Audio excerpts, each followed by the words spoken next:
Bismillahirrahmanirrahim. Assalamualaikum warahmatullahi wabarakatuh and a very good evening. Thank you very much to everyone who joined today's sharing sessions. I think we will wait until 9:08 until I start it because I think like there are students still joining it.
Bismillahirrahmanirrahim. Good evening and Assalamualaikum warahmatullahi wabarakatuh. Thank you very much for joining today's sharing sessions. I would like to welcome our two panelists who will answer your curiosity regarding being a new law student in CFS IIUM, Sister Naielah Nafisa and Brother Muhammad Mikhail. Supposedly joining us with us tonight is Brother Imtiaz Haidar, who will also share a little bit about his experience as law students in CFS IIUM. And also last but not least, the latest law students batch 21-22, who will officially start the journey as foundation students. I would like to welcome every one of you to the sharing sessions entitled Lexperience. My name is Anis Hadira binti Abdul Muttalib, your moderator for this evening. This sharing session is a part of Malac's Jura Council or MSc efforts in helping new students to mentally and physically prepare with what they are going to face as law students in CFS IIUM. As we all know, pandemic has swept away students' chances to have an authentic experience of being a foundation student. But I hope with today's sharing, all the inputs that will be given by our panelists will help you guys to actually enjoy your foundation year. So before we move on, I will briefly explain the flow of today's sharing. So the session will be split into two parts. The first part will be about Brother Imtiaz sharing his experience as a law student in CFS IIUM. And the second part, which is the highlight of today's sharing, is answering all your questions, which will be done by our two panelists, Sister Naielah Nafisa and Brother Muhammad Mikhail. So there are 4 sections that we will discuss today. There are academic part and opinion based. We have advice and etc. So don't forget to stay tuned. And if you guys want of the answer for the discussion, don't go anywhere. So finish with the flow of today's sharing. Let me pass it on to Brother Irfan Aiman for the dua recitation to ask for Allah's blessing for today's sharing session. Please welcome.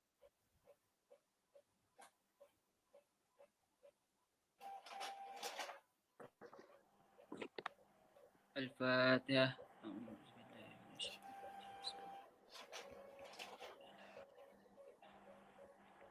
إياك نعبد وإياك نستعين.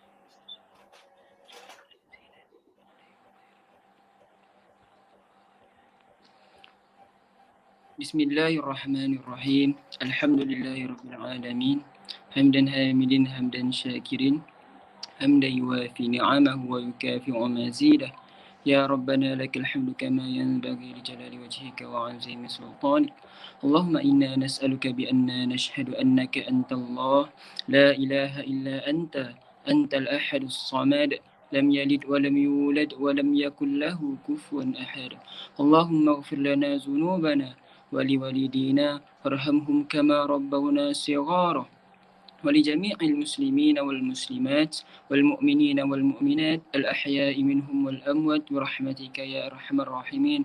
اللهم ربنا اشرح لنا صدورنا ويسر لنا أمورنا واحلل عقدة من لساننا يفقهوا قولنا. رب اشرح لنا ويسر لنا أمورنا واحلل عقدة من لساننا يفقهوا قولنا. اللهم اجعلنا من الناجين والفائزين في الدنيا والآخرة. ربنا آتنا في الدنيا حسنة وفي الآخرة حسنة وقنا عذاب النار. صلى الله على سيدنا محمد وعلى آله وصحبه وبارك وسلم والحمد لله رب العالمين. Amin amin ya rabbal alamin. Thank you very much to Brother Irfan Aiman for the doa recitation. Next, we'll be continue the sessions by inviting Brother Imtiaz Haidar to briefly share with us the summary of his experience as a law student in CFS Please welcome. Auzubillahiminasyaitanirrajim. Bismillahirrahmanirrahim. Assalamualaikum warahmatullahi wabarakatuh. To you, dear brothers and sisters from Malak's group 21 to 32 family. I hope before you beginning your foundation life, you are enjoy this pre-departure from our session. And today I will share my a big experience to be a law student for CFS IIUM in my 1 year's periods. First of all, when you see, when you be a law student, you are paired with time management. Time management korang akan menjadi padat sebab kelas korang akan bermula daripada pukul 8 pagi sampai ke 6 petang, because as I mentioned before, you are paired with APT and APT, specialized subject like Introduction to Law, Introduction to Islamic Law for Sem 1, and additional subject like Understanding Islam 1 for the Sem 1. So basically, when you be a law student, you must strategize your plans well, and you must what we call in Malay, you must jaga hubungan dengan kawan, jaga hubungan dengan Tuhan, and always remind that yourself is no longer a budak sekolah lagi. Sebab budak sekolah, kita tahu cikgu akan bagi kita kerja, cikgu akan bagi kita tuition, and yang segala benda cikgu akan provide lah. Rather than foundation life student, you must cope yourself with yourself. No, I'm sorry. You must cope yourself with your undertaking, and sorry. You must cope yourself with your syllabus and your lectures based on your lecturer bagilah. Tapi basically kena research sendiri lah yang lebih banyak, sebab kita tidak bermain dengan buku teks dah. Kita bermain dengan research, dengan our finding, our readings to some books. And some people will ask about EPT and APT. For me, for sure, you must exempt it lah, because it will help you to less your timetable from prepared. For sure, I know that everyone yang tak nak study sampai pukul 6 petang daripada 8 pagi, because as we know, as a student being, we are tired. And for sure, what I can conclude from the EPT and APT, just make yourself exempted and enjoy lah. Take it easy if you have to enter the class. So next, I will share my experience together with you when I interact with my friends, with my lecturer. For my interaction with my friend, Alhamdulillah, I have a lot of good friends in CFS IIUM. They are supportive, they are very cooperative each other, they are very helping each other. For me, like some case that I don't have some plans to study well, they cook me, they teach me, and I also teach them. Then we have a mutual respect between us. So basically, when we are being a law student, it helps us and teach us to communicate well with other people. Because you know, as a lawyer in future, we need to communicate well in society. So we are no longer a layman. That means a layman is a public person that have no issue with legal matters. Macam contohnya ibu bapa kita, adik-adik kita yang tidak ada kemengena dengan undang-undang ni lah maksudnya. Kalau kita ni bukan layman lah sebab kita dah jadi law student. So kalau daripada segi experience abang dengan for my experience with my lecturers, my lecturer is also good, sportive, because you know when we are interacting with my when we are contacting with my lecturer, with our lecturer from CFSIOM, they teach us from every basis law that we need, from zero to hero. Like they will tell us what is law, what skill that we need to master, then what type of career that we need to achieve in future. So basically, ladies and gentlemen, bila kita cakap pasal foundation in law juga, you must improve your English proficiency and Arabic proficiency, because you need to have a skill of debating, you need to have a skill of communication with each other. So for my advice here, you must enter the orators club, and you must enter every portions and every part and every activities that organized by Millet Shura that we will introduce from your family in the nearest periods, so that you will catch up more skill and you will be the best among the best. So before I end, Mas Fiz, leader apa? No. Sister moderator, ada lagi ke masa ke ada? If you're ending, yeah, you can wrap up your speech. Oh no. How much time? We have 2 minutes. Okay. So basically, last but not the least, I want to share you about the experience for myself during in CFS IUM. I have a lot of knowledge there. I learned about how to communicate with society, because to be honest, I firstly entered the U life, the very challenging life, a beginning of the foundation life, because in my secondary school, I don't have what we call sekolah berasrama. I tak masuk sekolah berasrama. So when kita masuk CFS IUM, we learn how to befriend well. We learn how to have a mutual respect between each other. We learn how to interact with the international students. So basically, it's a thrill journey lah to be a law student in CFS IIUM. And before I end my speech, I would like to have a very congratulations and a very good luck to our new batch of foundation students, which is from batch 21 and 22.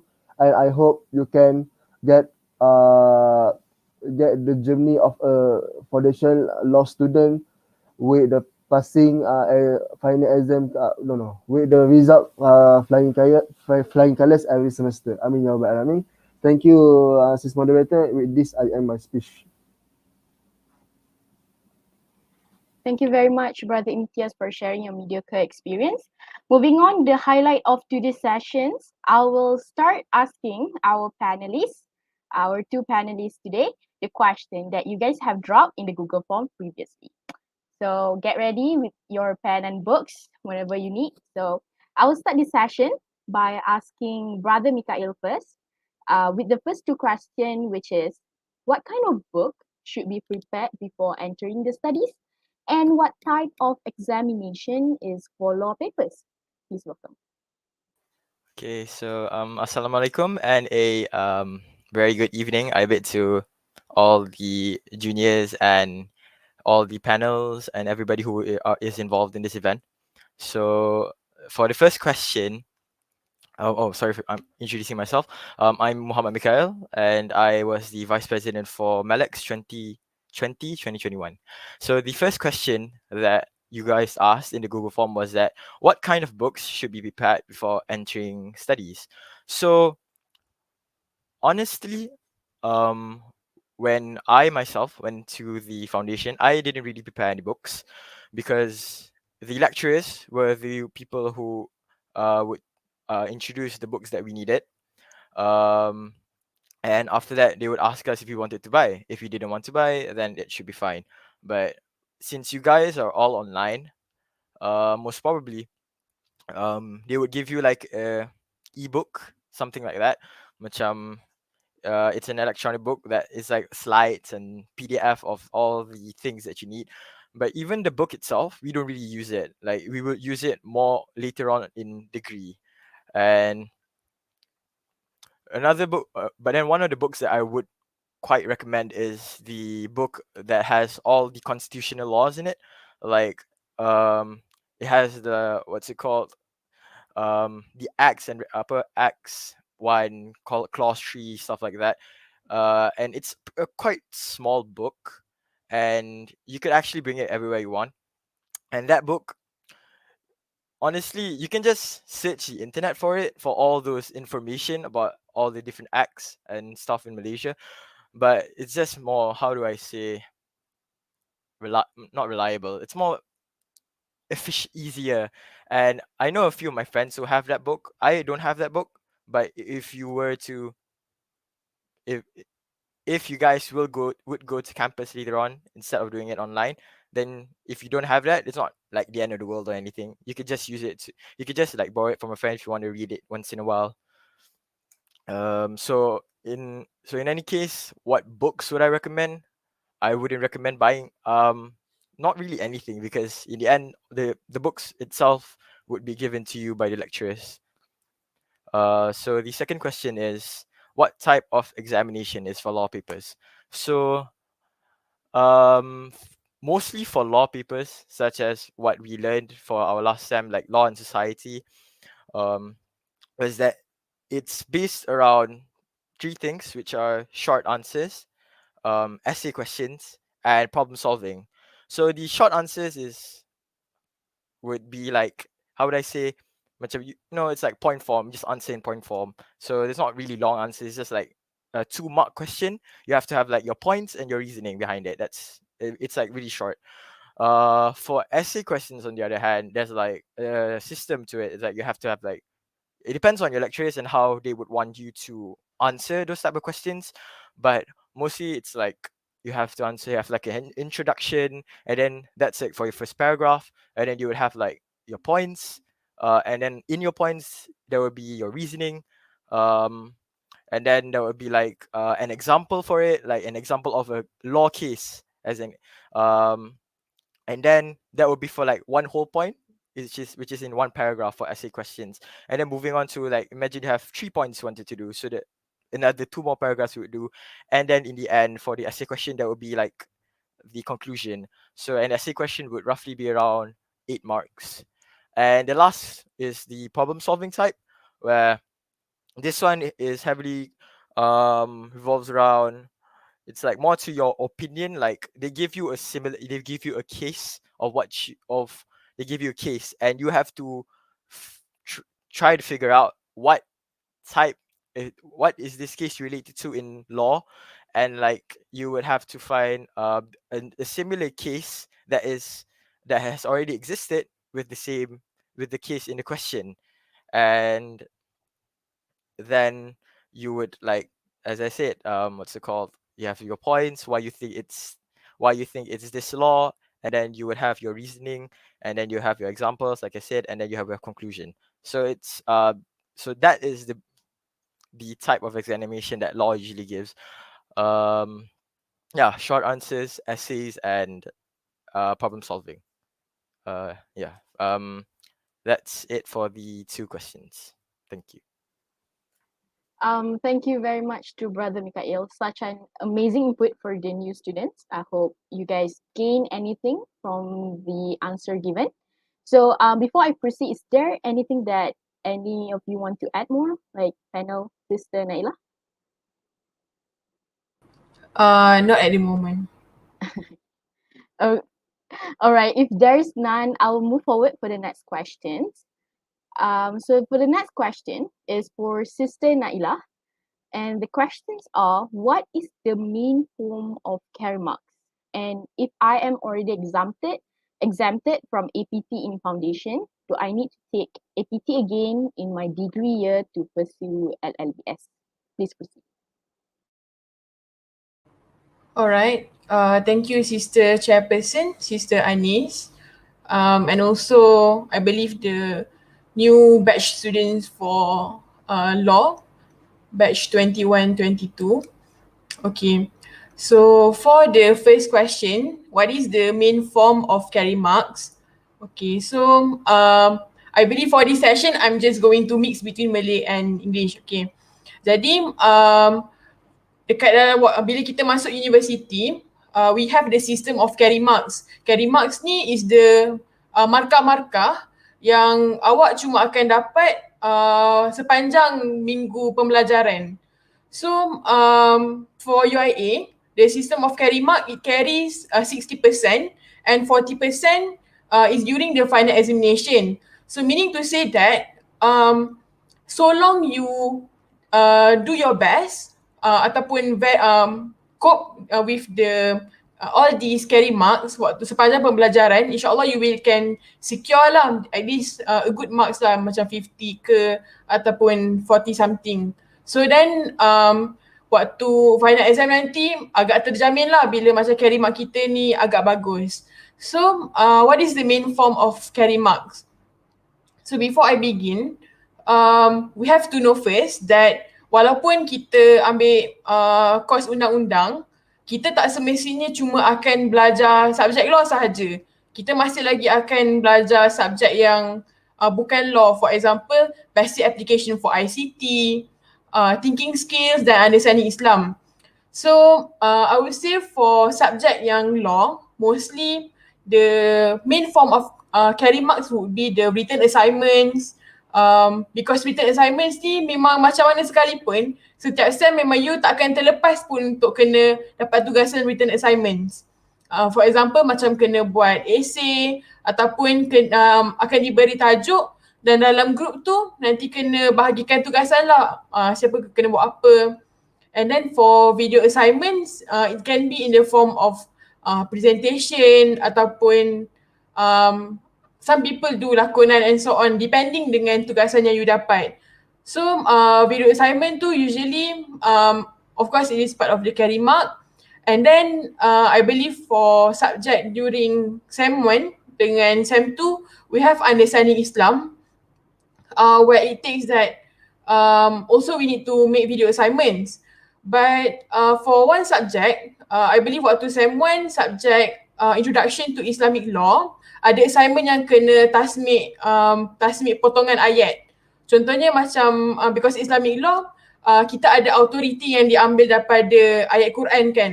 So ada beberapa potongan ayat ni yang berkaitan dengan syariah law. For example, hukuman untuk potong tangan, hukuman tentang zina, hukuman tentang riba. Semua tu akan kita kena hafal dan kena tasmik dengan lecturer, including dia punya translation. And also bila dah hafal tu pun nanti our lecturer akan tanya soalan lah yang berkaitan dengan ayat tu untuk test whether we really understand that ayat ataupun tidak. Dan yang keempat, I believe for every subject sebenarnya, we have carry mark in the form of quizzes.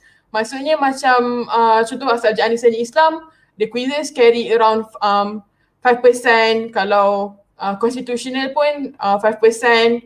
So quizzes tu I think is quite funny because usually lah quizzes yang macam subjek constitutional law, benda yang masuk dalam quizzes tu yang kami belajar untuk berapa 6 minggu, tapi the carry mark 5%.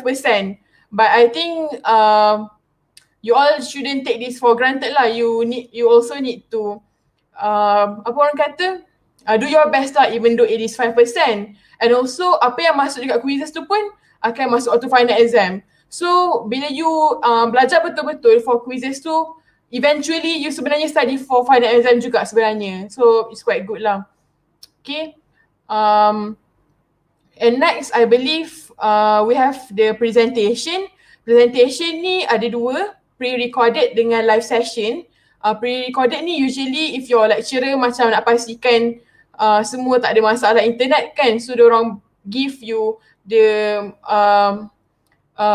kelapangan lah untuk opt for pre-recorded. But for certain lecturer, they tell you that it is compulsory to make it live session, and sometimes you also have a Q&A session after that. So that's why macam you have to prepare lah yourself for the presentation, buat script. I think macam mana sekalipun we know that we are good at talking ataupun we dah biasa masuk debate ke apa, public speaking, we need to prepare ourselves dan buat script. So make sure you be prepared lah for the presentation.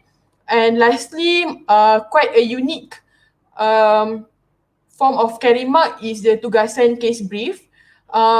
Contohnya waktu SEM 2, tugasan case brief ni ada waktu semester 2 dengan semester 3. Semester 1 tak ada lagi sebab kita dah start belajar subjek macam intro to contract law and tort law. Lepas tu SEM 3 ada subjek intro to constitutional and criminal law. So dalam kedua-dua subjek ni kita ada belajar beberapa contoh kes yang berlaku dekat UK, case law yang berlaku dekat UK dan macam-macam lah.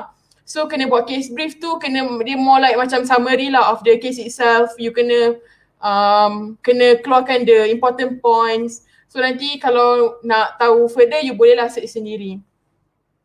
And then for another two aspect, which is for subject yang non-related to law, I believe for ICT, we have carry marks yang dalam bentuk practical task. For example, Microsoft Excel, dalam masa 2 jam, you kena buat berapa tugasan-tugasan ni. So tu part of the carry marks lah. And in fact, tugasan tu I would say carry quite a lot of marks lah sebenarnya. So don't take for granted dan study betul-betul dan fokus dalam kelas.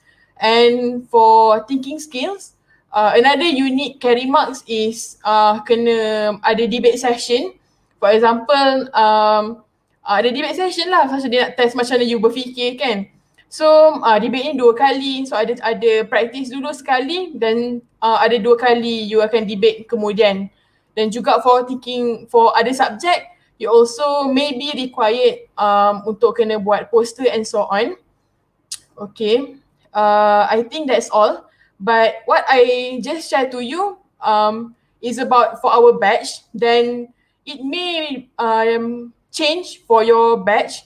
So I just hope that what I just shared just now could actually help you to expect lah apa yang you akan hadapi nanti waktu dah masuk SEM 1 and other semester. So for the next question, if I am already exempted from APT in foundation, do I need to take APT again in my degree year to pursue LLBS? Okay. So for APT ni, the Arabic placement test, kalau you, okay, before I just sambung, generally we have two kan, civil law dengan civil and Sharia, which is the double degree saluran. So for those yang ambil civil sahaja, dia perlu pass yang level 2 kan. Tapi for yang dah exempted ni, which is dia dah pass level 4 during foundation, waktu dekat degree nanti bila dia nak sambung LLBS ataupun bachelor degree in laws, dia tak perlu ambil dah APT tu. So I think siapa yang perlu untuk ambil APT atau APT ni, memang saya galakkan untuk try your best untuk exempted during foundation lah, sebab your jadual pun sangat lapang kalau kita dah exempted both language test ni, and you can manfaatkan your time with participating in other things such as club and societies. I think that's all. Thank you. Thank you very much to Sister Naielah for helping the student understand the system thoroughly. So I hope all of the inputs are very helpful. So is there anything that any of you guys want to add a little bit more? I think there's none. So I'll move forward with the next question. And the next question is for Brother Mikhail. The questions are we going to focus on learning Sharia law only during foundation studies? And what is the difference between taking civil law and Sharia law in degree? Please welcome. Okay, so about the question of are we going to focus on learning Sharia law only during foundation studies? So for this question, no, we aren't going to focus only on Sharia law. Like for what my batch got was that we only learned Sharia law somewhat in introduction to Islamic law in the first sem, which the subject is called Introduction to Islamic Law, and then a bit about Islam more. It's like basically pendidikan Islam when we learned during sekolah menengah was understanding Islam. So that was basically the only subjects that revolved around learning about Islam a lot, and the rest are more like introduction to law, law and society, what's it called, and we also learned other, let's say, other subjects, other courses, many subjects such as thinking skills.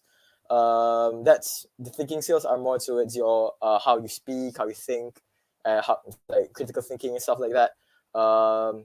So we are not going to focus only learning Sharia law during foundation, because you will be doing that in degree. But even at degree level, for the first 4 years, you will only learn what everybody else is learning. It's like generally like you will learn the same thing as your batchmates that are just learning civil law. They're not taking Sharia law, and your batchmates would finish on the 4th year of the degree, and only on the 5th year you guys would fully learn Sharia law. Like everything is based on Sharia law. So you won't really have to worry about learning only Sharia law, because you would learn all the basics that scratch the surface of what is actually law in foundation. So it's just not only Sharia law. So for the second one, what is the difference between taking civil law and Sharia law in degree? So like what Sister Naielah already said, the biggest difference is firstly your Arab APT. So for people who only take civil law, you will only need to learn Arab until level 2 in foundation, and then during when you go to degree, you won't have to learn it anymore. So you're just done at level 2. But for people who are taking Sharia law, you would have to learn it up until level 4, or I'm not really sure, but I think level 3 minimum in foundation. But if I'm not mistaken, level 4 in foundation, and when you are at the degree, it's going to be level 5 and level 6 during your whole degree life there. So the best way is you just settle your EPT and APT. You finish macam level 4, you exempted awal, so you don't have to like so your timetable is free, like what Sister Naielah said. And during degree, since the people who are taking Sharia law will be taking double degree, so 1 degree is in the civil law, bachelor Bachelor of Law is just a normal one, and then the other one is the Bachelor's of Sharia law degree. So that's like 2 different degrees. So the civil law the people who only take civil law will only have 4 years plus another few months of chambering. That's basically like internship. And then but then for Sharia law, you will have the first 4 years of learning civil law, and then an additional 1 year of learning Sharia law, and then after that you have your chambering. So let's say Sharia law, you would spend an extra year learning, and the subjects in Sharia law in degree later on would be fully Arab. Foundation is just English. It's almost all English, and the lecturer will of course teach like half and half, like in Malay and in English, just so that you would understand better. But for Sharia law later, if I'm not mistaken, but I'm not taking Sharia law, but from what I heard from the talks that the people from degree give, is that in Sharia law later, the subjects are going to be all in Arab. So I'm not really sure if the lecturers will teach in English or not, but yeah. So that's the main difference between civil and Sharia law, is more so it's the number of years you'll be learning, and also that the level of Arab that you would have to pass. For civil law, it's just level 2 in foundation, but for Sharia law, in foundation, you have to finish up until level 4, and then when you're in degree, it's level 5 and level 6. Yeah, that's basically it for those 2 questions. Thank you. Thank you very much to Brother Mikhail for giving out such an important information to the student. So is there anything that any one of you want to add? If there is none, I will move forward with the next question. And the next question is for Sister Naielah, which is, can you explain a little bit about each of the law subjects in CFS? Please proceed. Alright, thank you Sister Anis. So before I proceed, maybe I just nak tambah sedikit apa yang Brother Mika dah share before ni. For the first question tadi, sorry baru teringat. What kind of books should be prepared before entering study kan? Just personally lah, I think macam mana sekalipun tak perlu risau sangat sebab you akan belajar kan. So maybe lah, rather than what kind of books should I prepare, maybe it is more to what I can prepare kot. For example, for me lah, maybe macam sebab kita tak belajar apa-apa lagi, so maybe what can you do sekarang, for me lah, kalau I akan follow dengan isu-isu semasa yang related to the law. Contoh macam sekarang, hari ni kot ada pasal marching by some of the member of parliament untuk masuk dekat Dewan Parlimen. Benda-benda macam tu lah. I think kenapa? Sebab when we read the issues yang related to our bidang pembelajaran, it could spark tau apa your pemikiran waktu you belajar dengan lecturer. And lebih banyak you baca, sebenarnya lebih banyak benda yang you akan terfikir dan akan tanya lecturer. So it good lah untuk membantu you sedikit untuk I don't know, macam fokus dalam kelas ke, ataupun build a good relationship with your lecturer, ataupun buat you lebih berminat lah dengan subjek you akan belajar. Okay, so for the next question, can you explain a little bit about each of the law subjects in CFS? Okay, so for this question, first kali yang perlu tahu, subjek-subjek law yang you all akan ambil: Introduction to Law, Introduction to Contract and Tort Law, Introduction to Legal Skills, Law and Society, Introduction to Islamic Law, Introduction to Criminal and Constitutional Law. So waktu SEM 1 akan ambil Introduction to Law dan Introduction to Islamic Law kan. So Introduction to Law ni you akan belajar lah apakah law itu sendiri, apa elements yang membentuk law, apa basic lah macam what is the organs of the government, benda-benda yang simple lah. And then for subjek ni, alang-alang I just share lah. For subjek ni, we use this handbook. This handbook, you can try to ask your lecturer.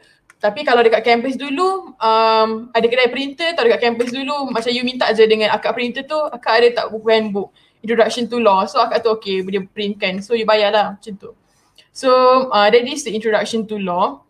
And then next, Introduction to Islamic Law, I think macam Brother Mika share tadi, it is very surface. You belajar tentang the Sharia itself, the Islamic jurisprudence, authority dalam Sharia dan Islamic jurisprudence. And I believe waktu SEM 1 tu we use this book. Nampak tak? Okay. This book by Dr. Muhammad Akram Ladin. For this book, jangan bimbang. I think your lecturer akan assist you kalau bagi tahu apa buku-buku yang perlu. Okay. And then the next subject, I think waktu SEM 2, Introduction to Legal Skills and Introduction to Contract and Tort Law. So Introduction to Legal Skills ni, dia more to introduce you dan train you apa skills-skills yang seorang lawyer perlu ada, ataupun seseorang yang berkecimpung dalam bidang undang-undang ni perlu ada. For example, the debating skills, the thinking skills itself, the writing skills. Contoh kalau writing skills, dia akan suruh buat essay. And then macam-macam lah. So ada legal skills tu, nanti you akan belajar, akan ada carry mark debate juga. So memang kalau you masuk discourse, memang takkan dapat elak lah untuk kena masuk debate apa semua. Akan belajar semua benda tu.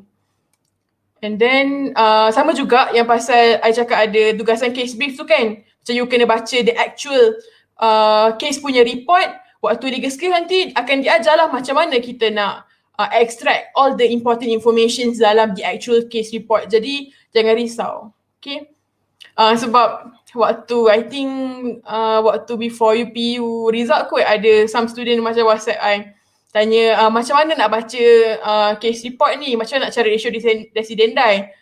So I think tak perlu dulu, you tunggu sampai you boleh you dah ambil subjek tu baru you fokus betul-betul. But it's good if you belajar awal-awal, cuma jangan risau sangat.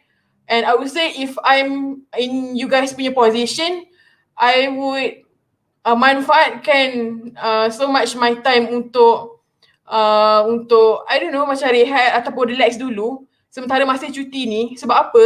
Once you dah masuk semester nanti, it will be very packed dan you tak ada masa dah untuk relax sangat. So appreciate lah your free time ni dulu, jangan risau sangat. Okay. And then for next subject waktu SEM 2 is the introduction to contract and tort law. So intro to bila ambil subjek ni, since in one semester we have 12 weeks kan. So dia bahagikan 6 minggu you belajar introduction to contract law. Lagi the second 6 minggu you akan belajar tort law. So for contract ni macam biasa juga kita akan belajar apa the basic elements ataupun the prinsip dalam bila nak for a contract to be formed, what is the elements that need to be present for contracts to be valid and others. And then you akan belajar what is the defenses kalau ada orang tu dia break, dia mencabuli lah kontrak tu, apa benda yang kita boleh buat lah macam tu.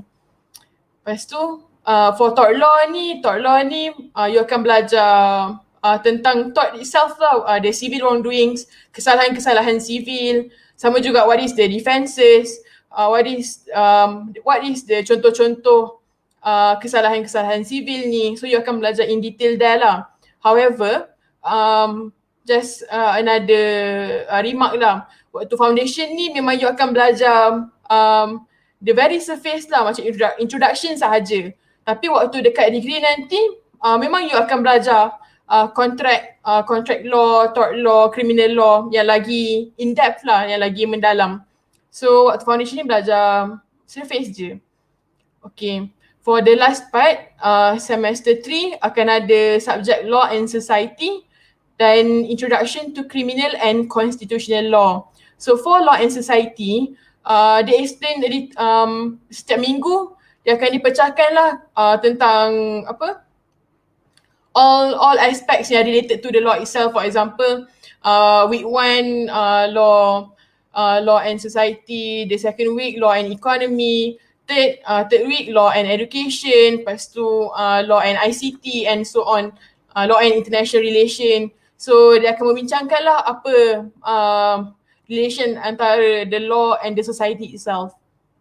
Okay.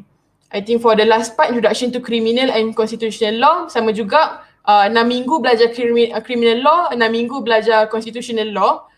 For constitutional law ni kita akan belajar lah all the prinsip-prinsip perlembagaan, for example the independence of judiciary, semua benda tu lah kita akan belajar waktu tu. So criminal law ni juga you akan belajar lah apa elements yang diperlukan for a person to be convicted as a criminal.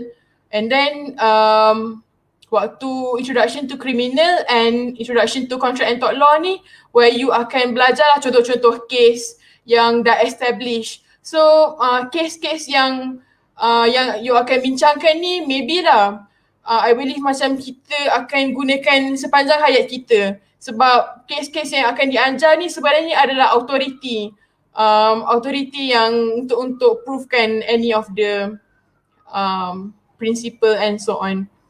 So I think very important. And then I think tak ada dah. Thank you. Thank you very much to Sister Naielah for giving out an amazing input which would be very helpful to the new batch to prepare themselves later. So is there anything that both of you want to add more? Lagi satu nak tambah sikit kot. Oh sorry. Sama-sama Maybe tahu. just one thing. Setiap kali before start lecture, your lecturer akan bagi course outline tau. Ni contohlah course outline macam-macam ni, untuk semua subjek ada course outline.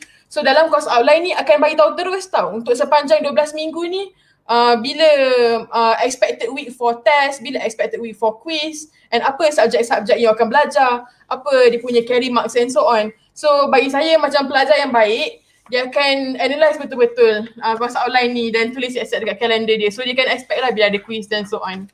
Itu je. Thank you very much, Sister Naielah. I will move forward with the next part. Okay, so we have just finished answering the academic questions. We will now move forward to the second part of this session. So I will start with the first question by asking Brother Mikhail, which is, in your opinion, is law a very tough subject? Please proceed. Okay, so is law a tough subject? Since I've only learned up until foundation, I can't really confirm anything yet. But as for what I learned in foundation, not really, because it all depends on yourself. Firstly, is like, do you really mean at law? Are you really interested in law? Because I have friends who are really interested in law, and it may be hard for them, but as long as you have the willpower to learn, to actually find out, to ask questions, to listen properly, then it shouldn't be that hard. But if like you like terpaksa, like your parents forced you to be in this law course, or like you didn't really have a choice because that was the only thing that popped up in your UPU, then I wouldn't say it would be a hard course. It would be if you had a powerful command of English, it would be a much easy. It would be honestly, it would be more easy for you if you had a proper command of English. Like, because like later on in exams, it's gonna be all in English. Like, how do we you're gonna be like writing in English, learning in English. The questions are gonna be in English. So if you're not a person who's that good at English, I suggest go buck up your English, make it better. Maybe from listening to songs like Ed Sheeran or something like that, um, or what's it called? Look about watching TV shows, How I Met Your Mother, anything to actually improve your English proficiency, the way you talk, and also your vocabulary. Because like I said, yes, the lecturers are going to be teaching you mostly in English. Maybe sometimes if you really don't understand, they would say it again, but in BM. But in the end, English is going to be the thing that is going to help you the most in this law course. So if you have a good under command of English, it should be relatively easier for you than other people. But in the end, is the law course overall a hard subject? I wouldn't really say so because I've only learned it up until foundation. But from what I've learned only for foundation, it's not really something that you cannot bear. Everybody can bear it. It's just you have to, have that courage in yourself. Yeah. So that's my opinion on if law is a hard subject or not. Yes, thank you very much to Brother Mikhail. Such an amazing input. So is there anything that Sister Naielah want to add more, or Brother Mikhail want to add more? No? Okay. So if there is none, I will move forward with the next question. So the next question is for Sister Naielah, which is, what is the most challenging moments during your studies in CFS? And what is the most exciting part or fun, like when you study law subject or topic that you have learned? Please proceed. Alright, thank you, Sister Anis. So for the question, what are the most challenging moments during your studies in CFS? I think the word challenge itself berbeza untuk setiap orang kan. So I think in my case, I would say the most challenging moments waktu semester 1, I would say with coping between society punya activities and also your study, because I think in my case, bila we ourselves macam voluntarily want to participate in society ataupun aktiviti yang di luar pembelajaran, you sendiri macam bersetuju yang your masa tak sama dengan student lain, and you have to manage yourself lah kan. So I would say waktu semester 1 is quite challenging when we have so many programs yang kena organize or handle, walaupun dah sampai peak week, not peak hour lah, peak week. Maksudnya macam dah dekat dengan final exam ataupun time tu tengah masa yang kita ada banyak assignment yang kena settlekan. So at that time, I would say it is very challenging for me because we have to balance lah macam between your study, macam nak elakkan diri sendiri daripada jadi free rider ataupun orang yang tak membantu pun dalam group. So kena balance tu sangat susah sebab I would say macam malam-malam kat sana kan we have roommates kan. So macam malam-malam tengok my roommate semua study. Tapi I pula malam terus hilang pergi meeting ke apa, preparation for program. So I would say it's quite challenging. Tapi balik meeting tu jangan terus tidur lah, solat dulu, lepas tu kena study. So time tu kita kena, mindset kita dah agree yang kita punya cara belajar ataupun masa kita dah berbeza dengan orang lain. So kita kena terima lah benda tu kan. And the second part, I think because I'm also from sekolah harian, so I'm not used to living far from my families. So it's a bit difficult macam tak jumpa parents apa semua. So I think it is also challenging. And I think also challenging is when we are introduced to new things. Macam Mika cakap tadi, nanti ada if you are not that good in English, then it is a bit difficult, macam ada law jargons and so on. But don't worry, how you want to counter that problem is by asking lah your lecturer, faham tak? You ask your lecturer ataupun macam before lecture tu you dah study siap-siap. I think it is one of the thing that I do lah, macam such introduction to law tu. I tak tunggu waktu lecture baru nak tahu semua benda. Tapi before lecture tu, contoh makan tengah hari ke apa, I akan study dulu. So that macam waktu lecture tu, I macam dah tahulah, dah faham. So tak adalah macam jam sikit kepala time tu. So it is one of the challenge. And the second question, what is the most exciting or fun law subject or topic that you have learned? Okay. Since there are so many subjects that I've learned during my foundation year, but maybe if I can choose, I think I choose the introduction to contract and tort law, and also the introduction to constitutional and criminal law. For contract too, I think because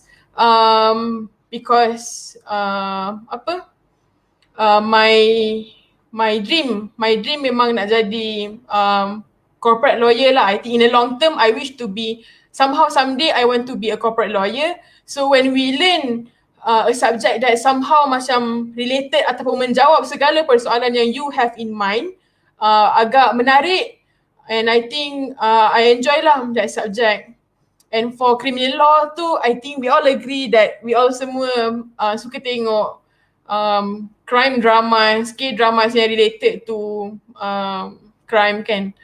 So the criminal law subject itself is very menarik lah, because you learn very thoroughly.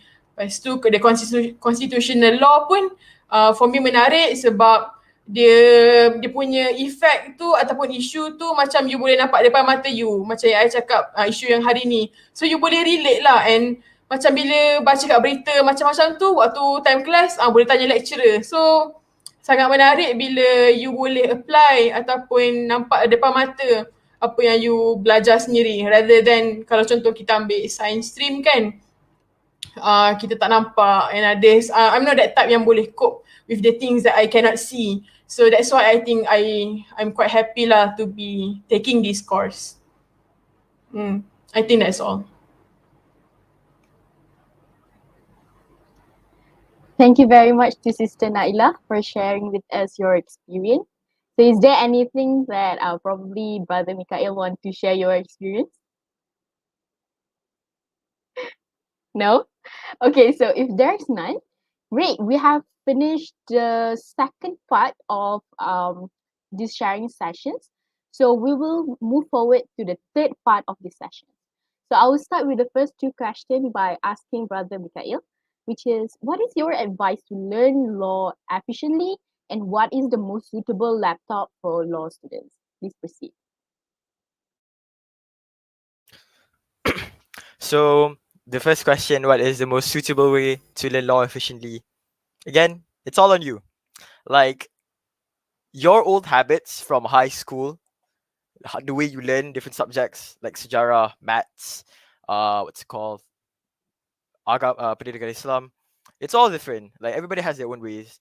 But for me, what was my most efficient way was that since it was online, uh, like for the last 2 semesters, the teachers had like pre-recorded videos, so I would rewatch it again if I didn't understand any part, or if it was close to a test, close to the exam, I would rewatch it again, and I wouldn't really make notes. I would just like the lecturers would give you slides of what they are going to teach to you guys. So I really use those slides. Like I would print them out, and I would like, since the slides are already in like a short form, I would highlight it more just to make it more understandable for me. And I would just use those slides to the fullest. Some people might use notes, like during what the lecturer is teaching, you would write notes, and that's all up to you.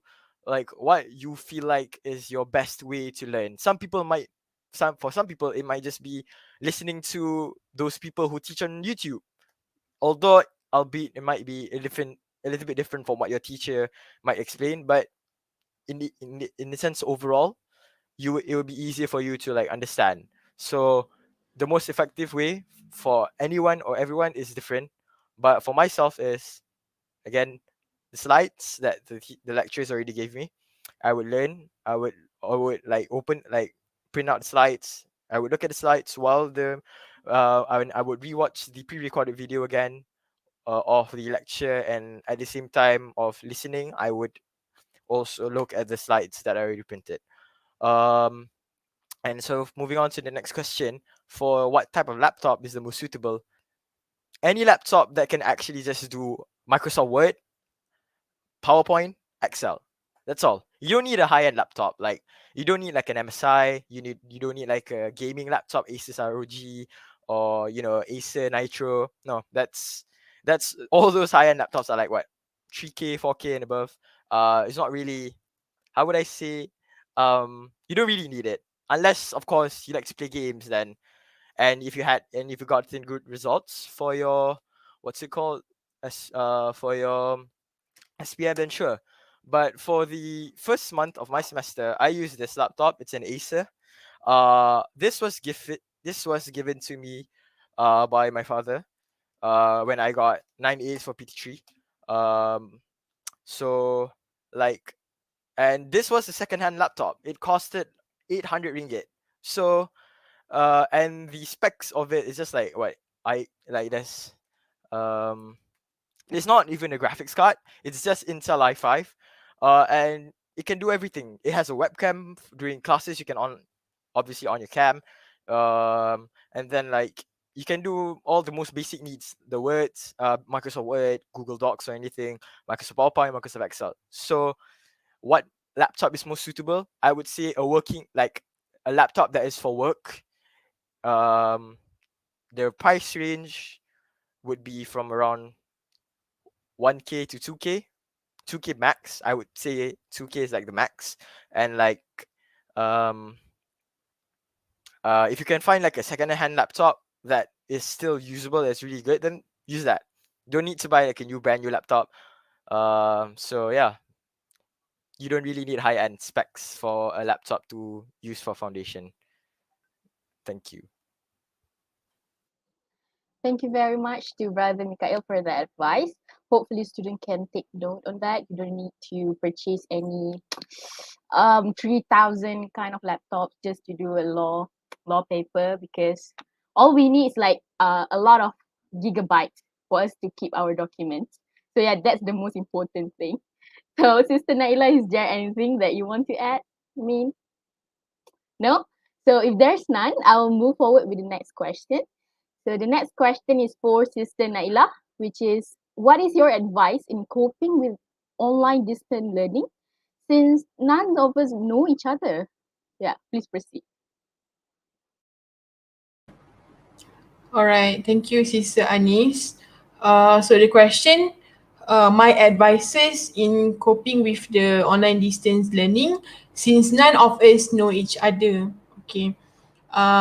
So I think macam mana sekalipun when we enter a new level of our life, for example in your part lah sekarang ni, you masuk university, so it is very normal to be anxious.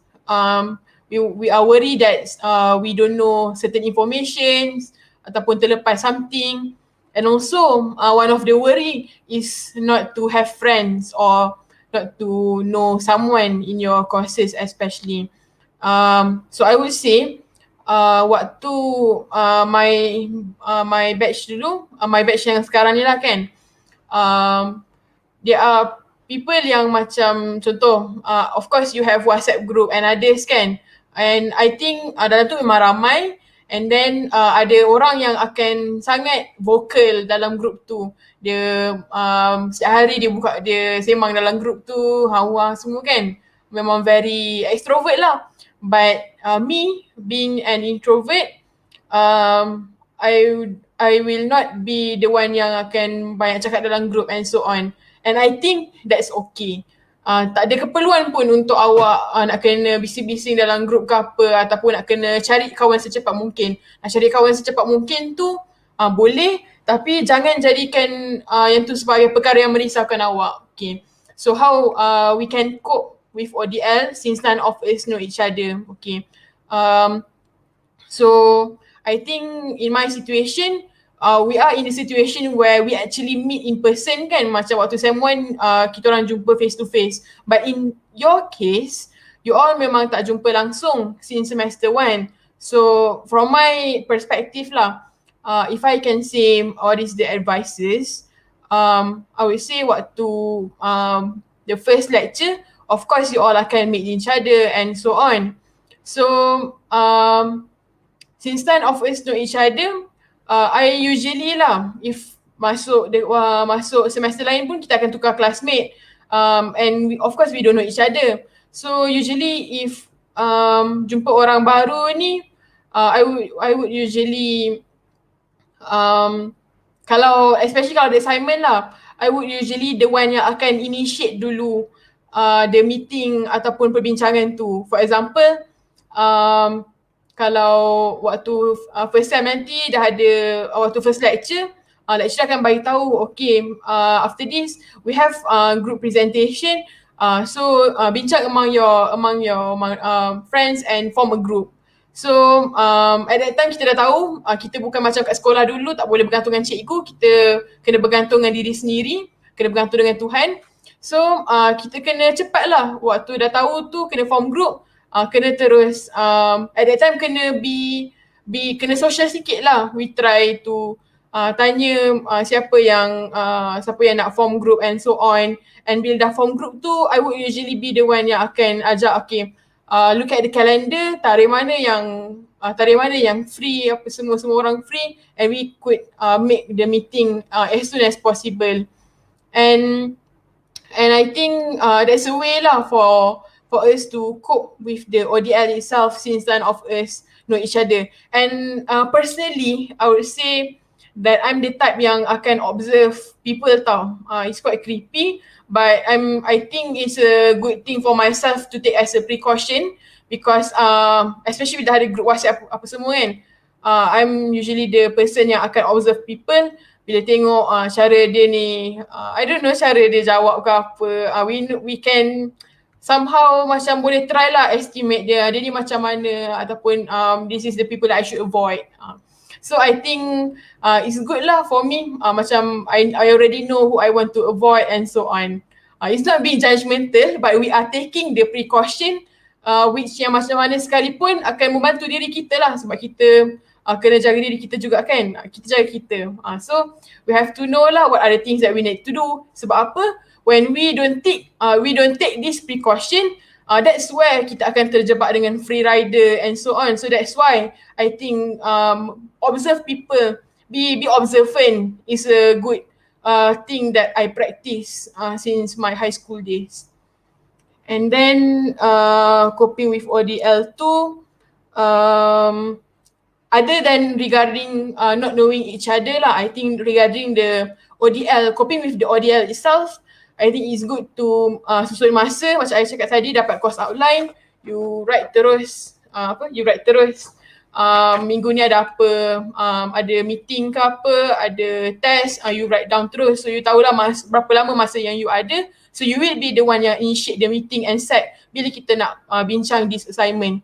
And then another thing I would say, since we have ODL kan, I think it's good to not just make friends with your course batchmates or in your legal bubble, because I'm the type yang don't really have, actually lah, I don't really have friends in my course. I have more friends in other course too, because I think bila you not only have friends dalam legal bubble ni, kita dapat manfaatkan lah kawan-kawan yang course lain ni juga. For example, I think ni real life punya application lah. Contoh this sem, I tak ambil thinking skill, tapi my friend dia ambil thinking skill this sem. So nanti bila semester tu, bila I nak ambil thinking skill, I boleh lah minta notes ke apa dekat apa kawan-kawan yang course lain ni. So kita try untuk maximizekan our friendship. That is what opportunist people would do. So macam tu. I think that's all lah. Tapi macam mana sekalipun, especially ODL ni, I think we should be memahami situasi orang masing-masing, and we have to agree that our timetable ataupun our masa tak sama dengan orang lain. We have to know dekat rumah ni kita punya stakeholder, not only ourselves but also our families. Kita masing-masing ada tanggungjawab dengan our parents, nak kena masak ke apa. So that's where communication and transparency is important, because bila tak ada communication, kita tak bagi tahu yang kita ada hal, ataupun kita busy and others, that's why kita akan lead to miscommunication lah, and where you maybe will lead into argument with your friends ataupun groupmates and so on. So I think that concludes my advice with coping with ODL, is that you need to be observant. First, need to be observant. Second, you have to initiate the discussion so that you tak terlepas. And the third, you have to communicate and be transparent with your classmate ataupun your group mates lah. That's all. Thank you very much to Sister Naielah for the useful advice to the student. So I think, is there anything that maybe Brother Mikhail want to add? Yeah, I just want to add a bit. Just saying that just saying that everybody comes from different backgrounds, so you don't really know what's going on in their family. They might be going through a hard time, especially now it's in pandemic. So their parents might have lost their jobs or something like that. Wallahu alam. But just be kind, I would say. But that's not an excuse for you not to do your work. You still have to do your work. But in the end, just be understanding, be kind, have empathy in yourself to be kind to your batchmates. If they're not doing their work, rather than scolding them, ask them why they're not doing it first. Ask them macam asal kau tak buat lagi, macam tu je. Not like, oh kau tak buat, aku report ke cikgu, aku report ke lecturer terus. No. Settlekan between the group first. If betul-betul dan dia macam malas tak nak bekerja, then you can like go to the lecturer or something and deal with the lecturer lah. But just have empathy, be kind. Yeah, that's all. Yeah, thank you. Thank you very much to Brother Mikhail. So Alhamdulillah, we have finished answering the third part of the sessions. Now let's move on forward to the final part of the sessions. So the question is for Brother Mikhail. I think this is like since you're a law student, so there's a lot of people are confused about this word. So can you explain to us what does melax mean? Please proceed. Okay, so what does Melax mean? So Melax is a Latin word. It's actually a form. It's like a combination of two Latin words. In law, you will be learning quite a few Latin words. Such as what's it called? Melax is, I wouldn't say you would learn it, but that's chonto. One of the chontos for Latin. Um, so yeah. So what does Melax actually mean? So Melax is a short form of law student society. The term Melax comes from the Latin word of family of law. The word me comes from the Latin word of familiar, and lex is law in Latin. So that's basically what Melax means. Uh, so yeah, there's not really any confusion here. You don't really need to know, but it's just, I guess it's for your general understanding. That's it. Thank you. Okay, thank you. Thank you very much to Brother Mikhail. I believe the answer will help law students to understand better about Melax. I mean, like, if you guys ask what is MSc, maybe our brother Mikhail can explain more. But since you guys asked Melax, I don't know. Is Sister Naielah want to add anything? I mean, like, maybe Sister Naielah want to tell them what is MSc or whatever. I think maybe lah I can add a little bit. So for those wondering, in CFS we have three types of society, which is academic-based society, non-academic-based society, and support group. So MILAX is one of the example for academic-based society, which is society yang berdasarkan your course yang you join lah. Which means dia punya keahlian pun memang auto. You tak perlu isi borang ke apa, you ambil course law, you terus jadi member MILAX. So the MSc itself, MILAX Shura Council, is actually the High Committee for Law Student Society, MILAX, which responsible lah in organising events for law students, and also the program can also be open to other students from other courses too.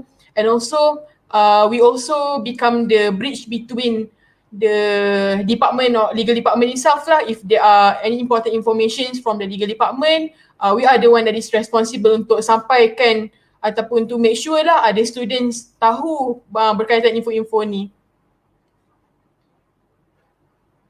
Yep, thank you very much to Sister Naielah. So, moving on to the next question. Sister Naielah, what is the difference between IFP and CFS students? Please proceed. Alright, so the question, the difference between IFP and CFS student. So for those yang tak tahu, IFP tu stands for International Foundation Program, and then CFS tu Center for Foundation Studies lah, apa yang you all tengah enroll sekarang. So the difference for IFP lah, IFP ni we can easily say it is swasta lah, swasta.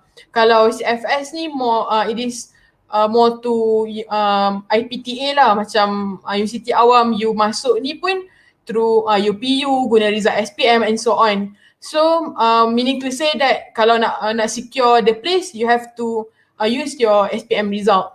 But for International Foundation Program, it is under the IIUM Academy. So usually when we say swasta, the students are more to international students, and also there are also Malaysians macam kita semua, tapi they didn't join the foundation program using the SPM result. Maksudnya maybe they take IGCSE ataupun O-level. So they use this type of result lah untuk enter the IFP itself. However, there are also certain people yang they tak dapat masuk CFS. So but they really want to enroll in IUM. So they will choose IFP lah. So they bayar and then dapat masuk lah. So that's why the difference, I would say the first is the programs yang di offer lah under IFP, for example, like health science, AED, Arabic, biological science and so on. Semua ada, sama juga macam CFS, but for IFP for this year, they tak offer pun foundation in medicine. So those yang nak ambil medik memang kena masuk CFS because IFP tak offer tahun ni. And then for the foundation memang ada foundation in law, foundation in physical sciences. And another aspect, the difference is the entry requirement. Macam saya cakap tadi, entry requirement for CFS is kena for SPM lepas contoh subjek bahasa Inggeris kena dapat contoh B+. Bahasa Melayu kena berapa. So entry requirement for foundation using IIUM Academy or IFP ni pun lain juga. Which is the IGCSE grading system. That is the entry requirement. And then another aspect yang different is the study campus. For CFS, of course, we study dekat Gambang campus in Pahang. But currently UODL, so you dekat rumah. However, for IFP, their study campus quite different. Ada beberapa course yang IFP ni belajar dekat Gambang. For example, the science stream, engineering, IRK, nursing and physical sciences. But for IFP yang foundation in economics, English language, human sciences and law, semua belajar asasi dekat Gombak campus. So that's why I would say macam our batch yang law ni, we are not quite aware the existence of the international students itself because they are learning at the Gombak. But in Gambang, there are actually students under IIUM Academy yang study kat Gambang, but ada courses lah macam yang saya dah mention tadi. So that another aspect. And I think the last aspect is the fee structure itself for foundation in CFS. Kita semua tahu the fee for foundation setiap semester 701 yang dah campur tuition fee and also hostel fee kan. So that's 701. However, for IFP ni dia punya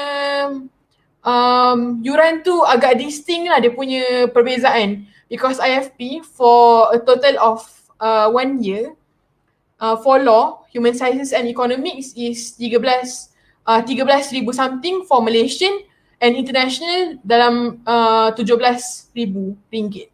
So agak jauh beza lah. So I would say as a CFS we are quite privileged ataupun we should bersyukur lah we got the opportunity to further our study dengan yuran yang agak berpatutan ini berbanding you have to go to for swasta. I think that's all the difference between IFP and CFS. Thank you very much to Sister Naielah for the answer. So is there anything that you guys might want to add? So if there's none, let's conclude our sharing sessions for today. So we are supposed to end after the sharing session finish, but Alhamdulillah we have received a few questions from the audience in the YouTube. So I think it is only appropriate if we answer to the question. So there's not much, but we will start with the first question. So the first question by Hafiz, learning the surface of the subject doesn't mean it would be that easy, right? So I mean, like, since you are learning, only learning the surface of the subject, like what Sister Nai explained to us earlier. So does it mean it's going to be hard? I mean, or it's just going to be like simple because you're only learning the surface of the subject. So anyone want to answer to that question? Sister Nai or Brother Mikhail? I can answer the question. So even though you're learning the surface, it's still quite a lot, honestly. It's not just like, oh, you're just learning like one subject and then just like a few topics and you're done. No, because whilst you're learning these subjects, you don't although it's just a surface, just don't let your guard down. And make sure when you the teacher is teaching, you'll be fully attentive. I know it's online. Sometimes you don't need to on the camera, so you can just like sleep. But if anything, it's not going to be easy. Nothing is easy unless you really put your work into it, which still isn't easy. But yeah, so it's not going to be easy. Everything, and I wouldn't say it would be hard too, but it all depends on you, yourself, and how hard you put in the work, how hard you study later on, how you efficiently use your time at home to do your family stuff and then like learning stuff at the same time. So yeah, it wouldn't be easy, but it wouldn't be hard. And it all depends on the person. But yeah, although it's just a surface, just don't let your guard down. Yeah, that's it. Thank you very much to Brother Mikhail. So I think, is there anything to add? Nothing? Okay, so we will proceed with the next question. Let's see. So it's a question from Imtiaz. How to do COP or change your program from other courses to law course in CFS? Anyone want to answer for that? Okay, I think I can answer lah that question. Okay, so how to do COP or change of program from other courses to law course in CFS. Okay, first of all, change of program ni you kena tunggu change of program ni buka lah. Kena tunggu announcement dekat official website when dah buka change of program. So yang first kali kena isi borang change of program tu if I'm not mistaken. Yang kedua, before nak apply change of program itself, you kena make sure yang the course that you are applying tu, yang nak tukar tu, you dah lepas lah the very minimum requirement.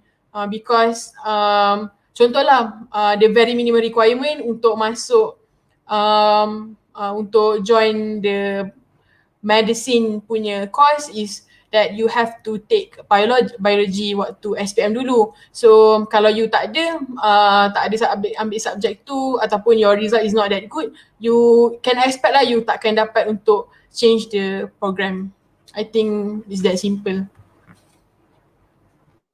Okay, thank you very much to Sister Nai. Honestly, if you guys ask us about technicalities, it would be quite hard for us to answer because you're just a mere student like you guys.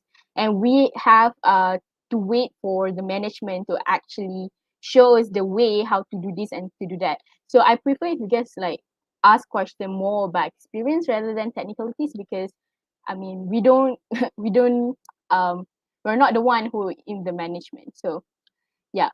I think do we need to wait for another question? I think there is no question. Wait, hold on. Okay. Is there any question?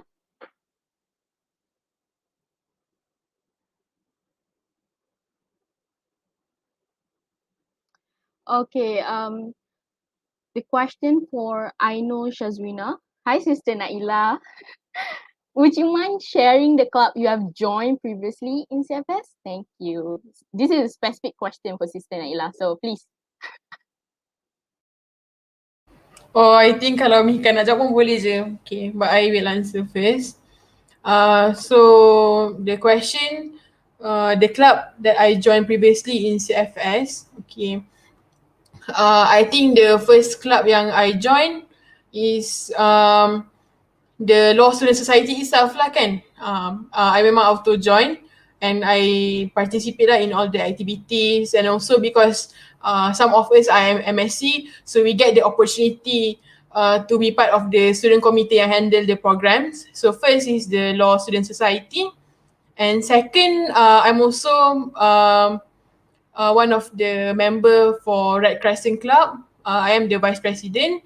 So I think under this club, I get to know lots of friends, especially from other courses. And then maybe one of the programs yang I organised before is the HIV Literacy Talk, HIV Literacy Week, where we organize a series of event to mendidik lah kepekaan make the public cakna tentang HIV itself, why we should not stigmatize the HIV patients and so on. And then regarding club and society ni, I think you guys tak ada masalah kot, you guys boleh join all the annual grand meetings organised by the High Committee. And also apa tadi, the date for AGM usually nanti yang saya dapat latest info, nanti office for office yang ODD SDCE, mereka akan keluarkan lah all the jadual club ni akan organize AGM bila, club ni organize AGM bila. So make sure you alert lah dengan all information yang dah bagi dalam group Telegram tu, supaya you tak terlepas lah club yang you nak join. And then lastly, I think it's not really a club. It is actually a student committee. I was part of the Students Coordination Committee. Or if you lagi familiar kot, nak senang cakap, Students Coordination Committee ni macam Majlis Perwakilan Pelajar, or we call SCC lah. So that's why maybe some of you macam perasan dekat group Telegram, I always answer your question. Lepas tu I hantar macam-macam. So I'm actually doing my job lah. I was part of the Students Coordination Committee. I was the treasurer. So treasurer, we handle more to the financial matters lah. For example, the yuran ataupun bantuan kewangan asasi dan yang semua orang tengah apply sekarang ni kan. So that is part of my work. And also yang currently, because I'm part of the SEC, I'm also the program coordinator for Ta'arufik yang you all tengah join sekarang. And I think maybe I should just promote or remind kot, tomorrow we have department briefing kan for legal department pukul 2.30. So make sure you all semua join. And lastly, because I dah share semua society ataupun committee yang I join, I think it's good that you all join all this society ataupun be active as possible, because bagi saya dah masuk universiti ni, tak kisahlah sekolah ataupun universiti, inilah masa you want to extract as much as manfaat as possible bila kita dah pergi kat tempat baru ni kan.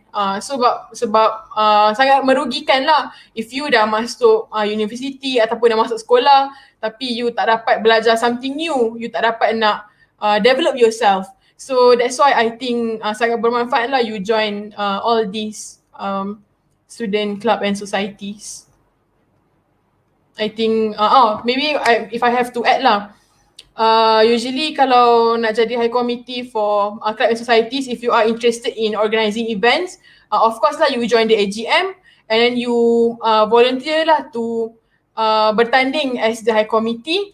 But only for Students Coordination Committee, usually the high committee akan perlu macam isi borang and so on, macam your resume and others akan submit dekat office for Deputy Dean, and then you akan di-interview lah. Dia akan panggil beberapa orang untuk di-interview oleh Dean, Deputy Dean, Odal, Deputy Dean ODD SDCE, and also some of the officers too. And maybe lah another tip, I think another tip, if you are interested in becoming high committee or organising events, bila ada interview and others, I really encourage yourself untuk be as ikhlas as possible, because I observe how during interview our kefasihan bercakap tak menjamin apa-apa pun. Yang penting macam bila orang tanya apa yang you prepare for interview kan, macam mana nak lepas interview ni, for me macam mana pun sebenarnya tak ada apa-apa nak prepare. Yang penting you berdoa and so on, because apa benda yang akan ditanya tu is apa benda yang you dah ada experience lah. So I think it's good to apa pun jawab dengan hati macam tu. Okay, thank you very much, Sister Naielah. That's a very wonderful speech. I guess dapat tips and tricks from Sister Naielah how to excel your interview. So, Brother Mikhail, you might want to share your club that you joined. Okay, so the club that I joined, I think if I'm not mistaken, I just joined one, which is the Orators CFS club. Orators is debate. Yeah, basically it's debate. So there's English, BM, and Arab. So, and as a law student myself, I would actually recommend you to join this. So you could improve your proficiency in English, because they would have a coach and they would teach you how to debate. So at the same time, you would need the debate skills later on in degree, because you're going to be debating a lot there. So at the same time, you're learning how to debate with other people. You're learning to actually speak in front of people. You get to improve your English also as well. So yeah, I would recommend you guys to join the orators club. And I would also say that what's it called, university life is different from, high school life. It's a new start. Nobody knows you, and you don't know anybody as well. So why not be a new version of you, a better you? So why not, if during high school you didn't actually join any clubs, you were just that kid who sat in the corner, you didn't do anything as much, why not just start to join clubs, make more friends, uh do something that you wouldn't normally do in your high school. Like, I wouldn't really participate in clubs during high school. I wouldn't really try to fight for positions. But now in university, my mindset was, let's be a new me. So yeah, just try to be a new person, because it's like you can open a new book and leave everything in the past. Okay, thank you very much, Brother Mikhail. Both of you guys gave a very good inputs for the students so that they can choose what kind of club that they want to. So okay, moving on to the next question. Is there any question left? Wafi asks when we can choose and what path does law studies offer? So anyone want to answer the question? Nak tanya, saya pula yang tanya. What path tu maksudnya you tanya sama ada you nak ambil civil ataupun syariah ke macam mana, ataupun pasal pekerjaan? I think it's kind of like broad. Probably macam if you guys want, I think the question might be want to ask like, if I wanted to be a criminal lawyer, what is there like any specific path that I have to take? Or I want to be like a corporate lawyer ke? Ataupun I mean like because LLBS and LLB itself already separated in CFS, like students yang tak ambil Arab will be automatically LLB, and then LLBS for students yang memang ambil Arab. So I think that kind of question. Or is it a bit technicality? You want to answer that? Mika nak answer ke kalau tak nak I answer? I mean, I can answer, but and then if you have anything, you can add on. Sama-sama. Yeah. So for when you can choose and what path does law study offers, for civil law, it's quite a lot. There's like criminal law, corporate law. You can be legal advisor. There's like, you could probably search on the internet. There's like a lot more of like different types of options that you can actually go for civil law. But for foundation, you don't need to worry what path you have to choose, because everybody's the same. During degree, you will also learn almost the same subject as everyone. Only then, if I'm not mistaken, the fourth year, you would actually choose a little bit of different subjects from other people, which would actually in turn make you from what type of lawyer you would become in the future. So yeah, that's basically a bit of what can you actually choose and what does it offer. So Sister Naielah. Sister Naielah, anything? Maybe lah, I think what path does law studies offer and when can we choose?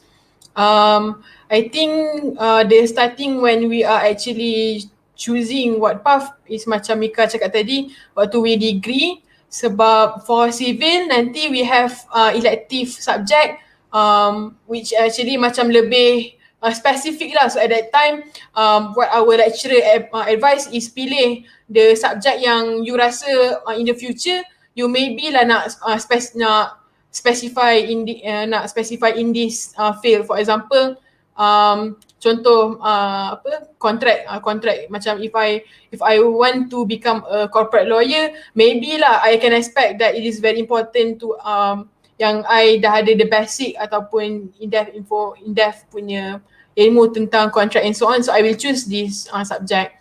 But generally I would say macam after habis degree, because we are foundation, kita orang baru je habis foundation, so kita orang tak banyak sangat info pasal ni, but from my reading I would say lepas habis degree for civil 4 years, we are advised to take chambering ataupun dalam bahasa Melayu latihan dalam kamar, where you akan belajar with your master. Master tu master lah dekat legal firm, belajar directly with them, more to practical, the practicality in the court itself.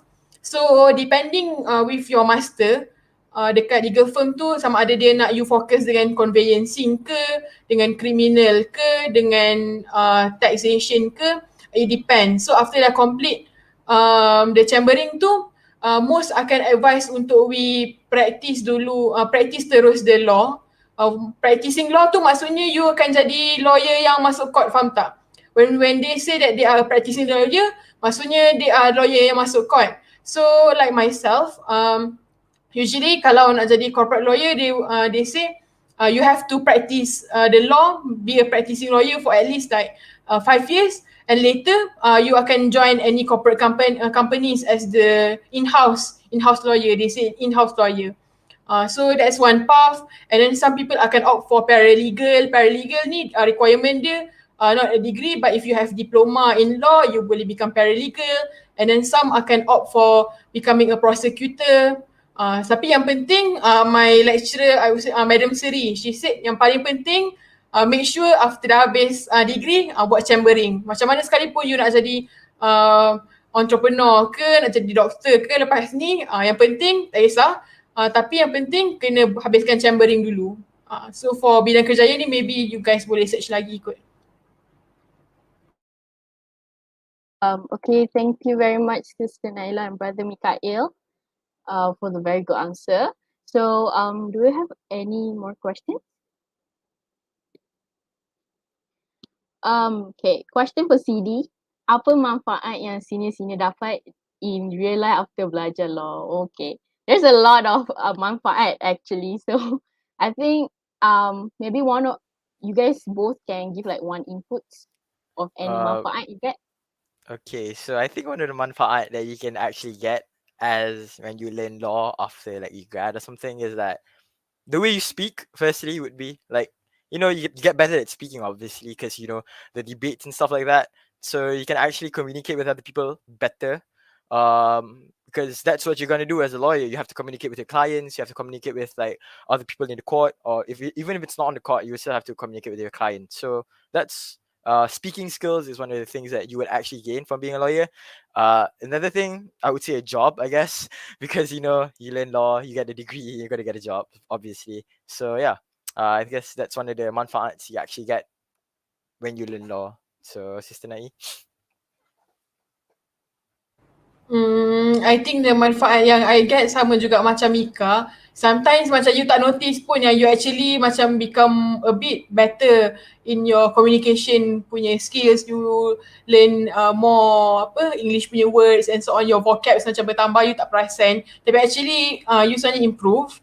And another thing I think in real life lah, I become not judgmental, but I tak terus terima anything bulat-bulat, faham tak? Maksudnya bila kita dapat sesuatu berita ataupun info, we are not the one yang terus submit now atau terus menerima. Tapi kita kita evaluate dulu, kita tabayun dulu sama ada perkara tu betul ataupun tidak. So that's what I get to learn. Also kena ada evidence and so on, faham tak? Kena be more I don't know, be more practical and others lah, bukan terus menerima and so on. Alhamdulillah, Sister Naielah and Brother Mikhail, was very good answer. But honestly, right, if you learn law, you also learn it in English because you are in CFS. I think like other foundation pun learn English. I mean, you can learn English and you can learn law. Like that's two things you get. That's very good because right now it's like everything about law you need to know because you need to know your rights. Gitu. Okay. So let me see if there's any question left. Okay, a question from Shadow Bubble. Nama dia. Talking about club, in your opinion, what are the most fun club or societies to join? I mean, yeah, we join a lot of clubs. Maybe there's like a few clubs that our panels have like soft spot in their hearts? Anyone want to answer? Um, for me, I guess it would be artists, because artists, like, usually people who macam, honestly, in the end, it's all on your own interest, like like, what you don't like, so you can actually choose your clubs based on that. So for artists, it's like, it's a fun club. You get to, like, all any clubs you join, you get to make new friends. You get to get friends from other, what's it called, courses, other courses. So you can learn, like, what they actually learn there, and you can also like sembang dengan dorang, benda-benda lain gak, not just about law. Um, so if you're into things like speaking in public, or even if you're not into it and you want to learn, you want to try, then go join orators. And another club I forgot to mention that I actually joined was Chitra. So Chitra is like a theater club. So if you're into like acting, or you're into like these old type of Malay dramas, like P Ramlee kind of beat, um, so like, you could join that club too. I joined that club, and although since the pandemic, nothing really happened. There was no theater or anything, but um, you know, you actually have some. You still get to get new friends, and you get to see like those actors in front of you acting, your friends acting in front of you, which is, I would say, kind of funny, honestly. Um, and then, like, yeah. So these are the two clubs I joined. Chitra, if you're into like theater, then why not? You want to act in front of in front of a crowd, and if you're into like debate or speaking and stuff like that, or you want to learn, then go for orators. So those are those are the two clubs that I joined, and I feel like they're both fun in their own way.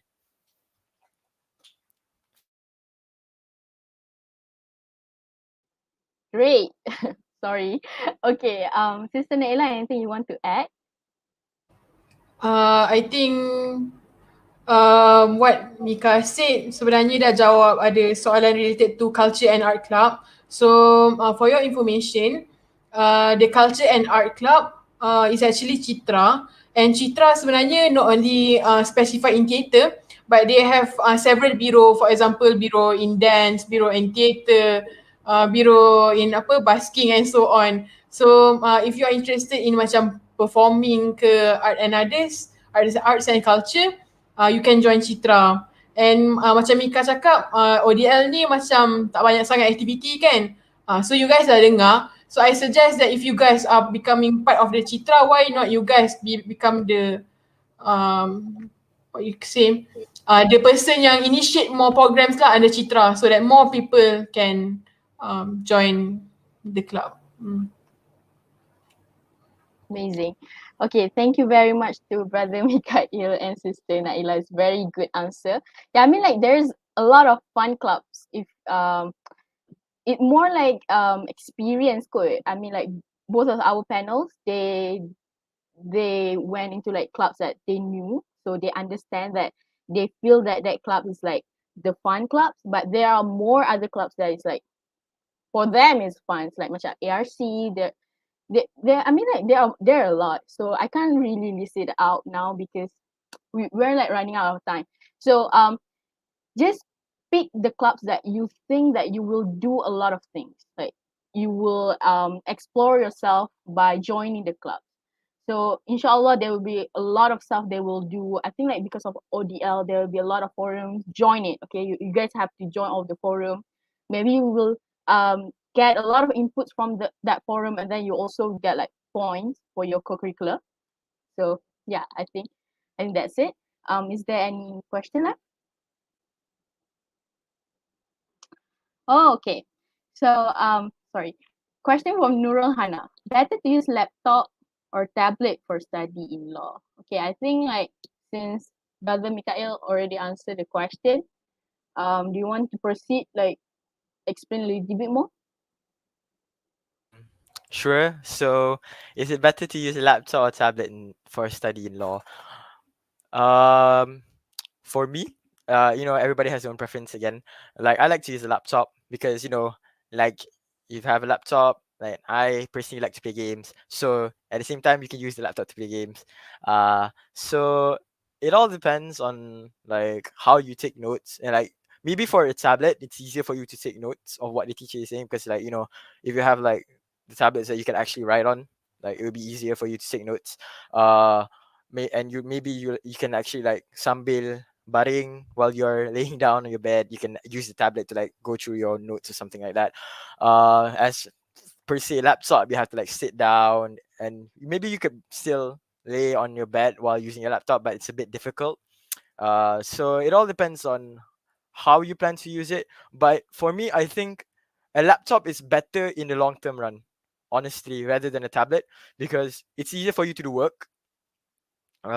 It's easier for you to do work if you're using a laptop, like Microsoft Word, Microsoft Excel, Microsoft PowerPoint, especially Microsoft Excel. I don't think, I mean, it's still available on like mobile, on tablets and phones, but it's easier for you to do on your laptops. So yeah, I think it's better for you to use a laptop, honestly. So yeah, that's it. Okay, thank you very much to Brother Mikhail. I think we are approaching to 11 p.m. and I think we can entertain two more questions. So from Widilia Camelia, kalau orang yang tak ada basic Arab in SPM, tak boleh ke kalau dia orang nak ambil syariah ni? Okay, how about Sister Naielah answer the question? I think we have to be fast to entertain more question. So for this question, I think kalau orang yang tak ada basic Arab pun boleh je ambil syariah, so long you give the efforts required for you to pass lah the certain requirements. Boleh je, asalkan you ada passion. Okay. Our advisor actually, Madam Adiba, actually didn't take Arab during SPM, and she actually pursued LLBS during degree, and she had no basic in Arab at all. So yeah, you can actually, but it's just gonna be harder lah. That's all. Thank you. Yeah, because you have to pass all the tests. Okay, so next question is Amira Ru. Malay is commonly used when learning law, because some of us is more comfortable speaking in English. I'm sorry. Okay, I'm not sure what's the question is. Okay, I think Sister Naielah can entertain the question. I'm so sorry, I can't understand the question. Okay, I think for this question, it depends dengan your lecturer. Sama ada your lecturer is the type yang akan explain also in Malay. But for certain lecturer, for example, Madam Seri, she prefer if we all use fully English because she want us to biasakanlah diri sendiri untuk use bahasa Inggeris. So I think it's the comment ataupun tidak depends dengan your lecturer. But don't worry, your lecturer tak marah pun kalau you nak tanya question in Malay and others. So don't worry. And honestly, I think if you're comfortable speaking in English more than in Malay, you actually like have an advantage, honestly. So yeah. Yeah, because all the exam is all in English. So it's prefer if you can speak English and try practice to speak in English. Okay, is there any more question? I think we can entertain a few more questions if you can answer it faster.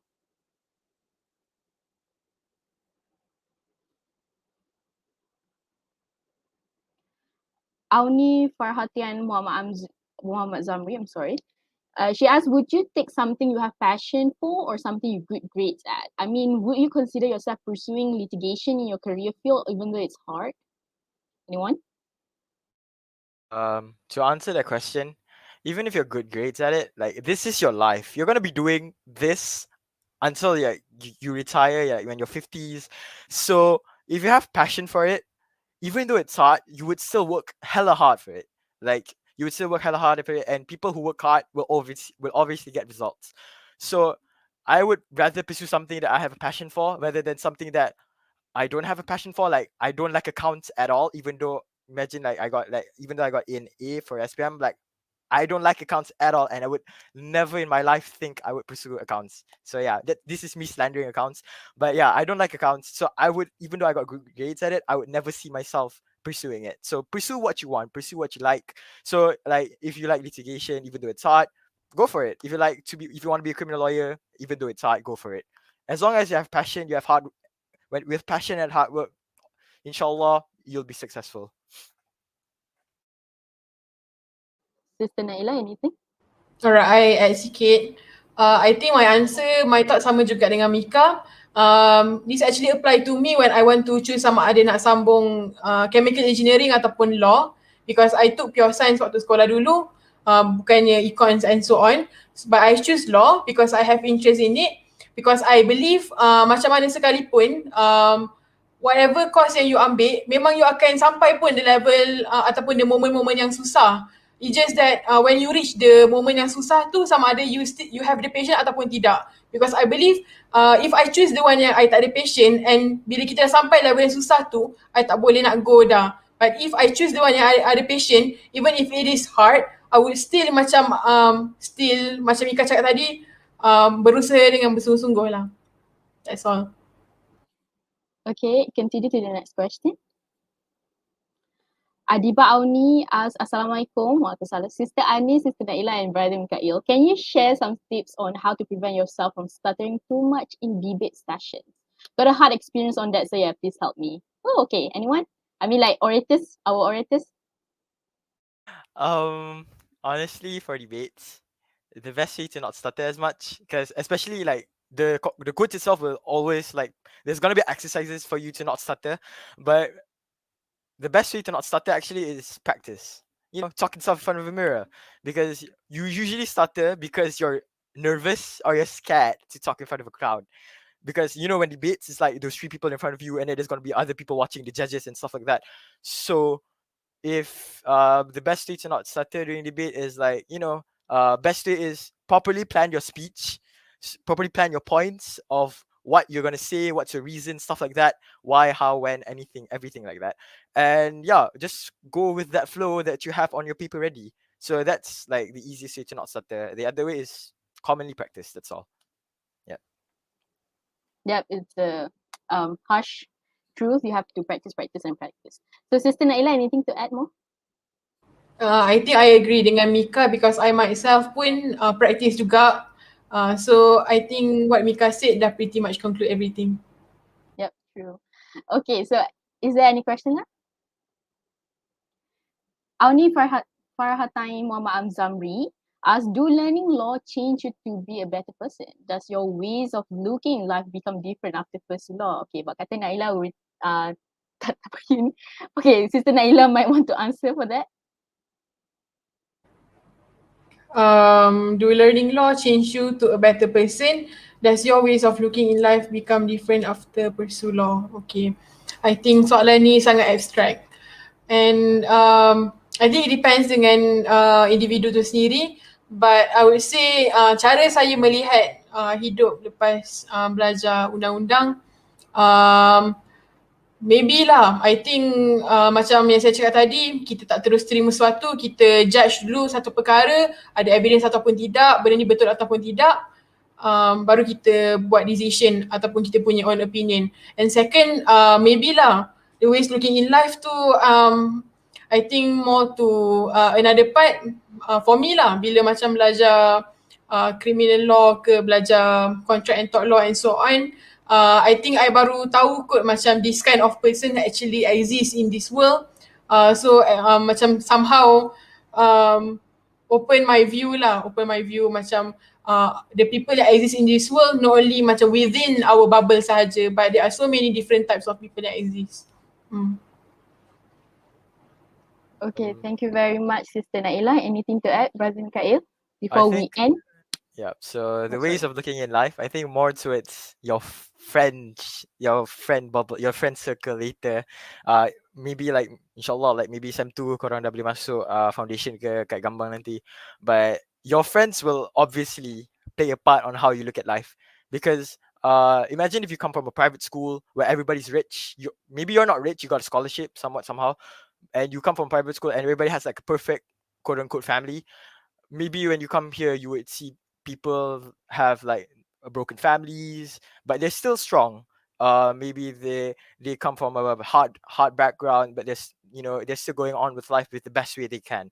So that is also the things that would change your outlook on life. Your friend circle, the people get to know, because nobody, like in the end, no family is perfect, nobody's perfect. So if you have a good family, then alhamdulillah, good for you. But some people might not, so you have to like learn to adapt and empathize with those people as well. Yeah. Thank you very much to Brother Mikhail and Sister Naielah for entertaining all the questions. Alhamdulillah, we are very sorry if we couldn't entertain all of the questions that you guys asked because we're running out of time. It's already 11 p.m. and I think it's prefer if you guys like go to sleep earlier than waiting for us to finish it until 12. We don't want that to happen. So Alhamdulillah, now we have come to the end of these sharing sessions. I would like to express my gratitude to our panelists for giving us their time and sharing the tips and experience. It's very hard to find this kind of experience, okay? Because I don't think others club is doing it for them for the students. Okay, I don't know. We don't want to talk about it. So before we end, I actually have one announcement to make. Kindly pay attention to those students who have yet to join the official Telegram special for law student only. Please do so because the official and non-official groups are very, very different. Because a lot of important information will be informed only in the official group. So how do you know that you are inside the official group? You have to give the offer letter to one of the MSC. Like I think you already have their numbers. You have to give your number. No, sorry. You have to give the offer letter to the number, and then they will invite you to the official group. So inside the official group, will be informed anything important, and you don't want to miss it out because please, there's a lot of things that you might need to catch up if you didn't join the official group. So thank you to everyone who attended, and we are very apologize for any technical difficulties or if I ever misspoke. We truly hope that Lexperience has been enjoyable and will benefit all law students in achieving success. So Assalamualaikum warahmatullahi wabarakatuh. Thank you to everyone. Goodbye. Bye-bye. Thank you for joining. Bye bye, everyone. Thank you. Bye.